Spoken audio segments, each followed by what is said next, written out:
आपने अपनी क्लास में या अपने आसपास नोटिस किया होगा, दो गर्ल्स बिल्कुल एक जैसी बात करती हैं, लेकिन एक की बात को सुनकर लोग कहते हैं वाओ कितनी कॉन्फिडेंट है, और दूसरे की बात को लोग सीरियसली नहीं लेते। डिफरेंस किसका? लुक्स का, क्लोथ्स का, या फिर इंग्लिश बोलने का? डिफरेंस है तो सिर्फ कम्युनिकेशन स्किल्स का। और आज मैं तुम्हें ऐसे 7 कम्युनिकेशन हैबिट्स बताऊंगी जो तुम्हें ज़्यादा कॉन्फिडेंट, मैच्योर और अट्रैक्टिव पर्सनैलिटी वाली बना सकती है। लेकिन आखिरी वाली हैबिट इतनी छोटी कि शायद तुमने कभी उस पर ध्यान ही ना दिया हो।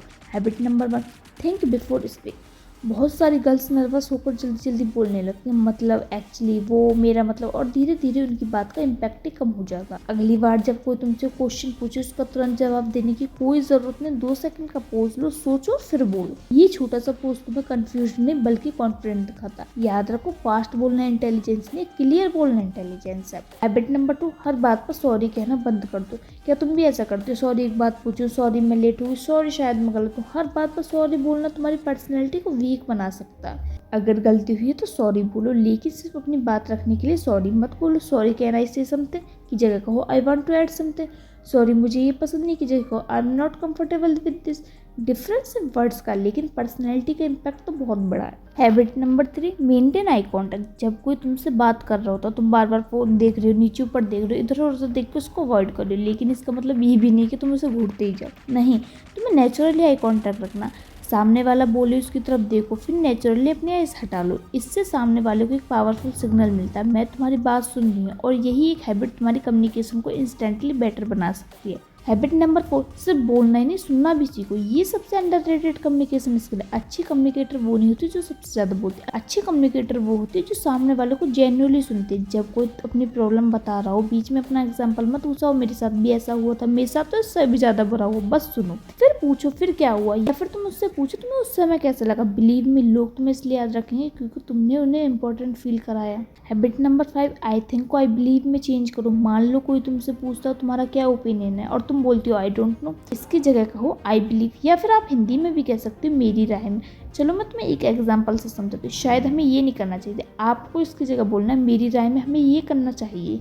नोटिस किया, आइडिया वही है लेकिन दूसरा सेंटेंस ज़्यादा कॉन्फिडेंट लगता है। हैबिट नंबर 6, अपनी आवाज़ को कंट्रोल करो। कॉन्फिडेंस का मतलब ये नहीं कि तुम चिल्ला चिल्ला कर बोलो, और सॉफ्ट स्पोकन का मतलब ये नहीं कि तुम वीक हो।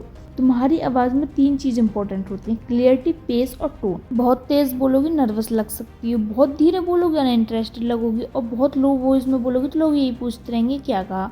इसलिए रोज से 5 मिनट प्रैक्टिस करो। फोन का रिकॉर्डर खोलो, कोई पैराग्राफ पढ़कर रिकॉर्ड करो, फिर सुनो क्या मैं बहुत तेज फास्ट बोल रही हूँ, क्या मेरे वर्ड्स क्लियर हैं, क्या मेरी आवाज़ कॉन्फिडेंट लग रही है। 30 दिन बाद तुम्हें खुद ही डिफरेंस दिखाई देने लग जाएगा। हैबिट नंबर 7, आखिरी और सबसे पावरफुल हैबिट, हर किसी को इम्प्रेस करने की कोशिश मत करो। ये कम्युनिकेशन स्किल से ज़्यादा सेल्फ रिस्पेक्ट की स्किल है। अगर तुम हर किसी को खुश करने के लिए बोलोगे तो धीरे धीरे तुम अपनी रियल पर्सनैलिटी छुपाने लगोगी। कोई कहेगा तुम्हें ये पसंद है, सिर्फ इसलिए हाँ मत बोलो क्योंकि सामने वाला हाँ सुनना चाहता। अगर पसंद नहीं है तो कामली कह दो, honestly it is not really my thing. अगर किसी की बात से एग्री नहीं करते तो लड़ने की जरूरत नहीं है, बस ये कह दो I understand your point but I see it differently. यही मैच्योरिटी है। जब कोई तुम्हें कोई क्वेश्चन पूछे 3 सेकंड के अंदर जवाब देने की मजबूरी मत रखो, पोज लो, स्माइल करो, फिर आंसर दो। और जब कोई तुम्हारी बात काटे घबराओ मत, काम लिखो, let me finish this point. बस ना शाउटिंग, ना फाइटिंग, ना एटीट्यूड, काम कॉन्फिडेंस।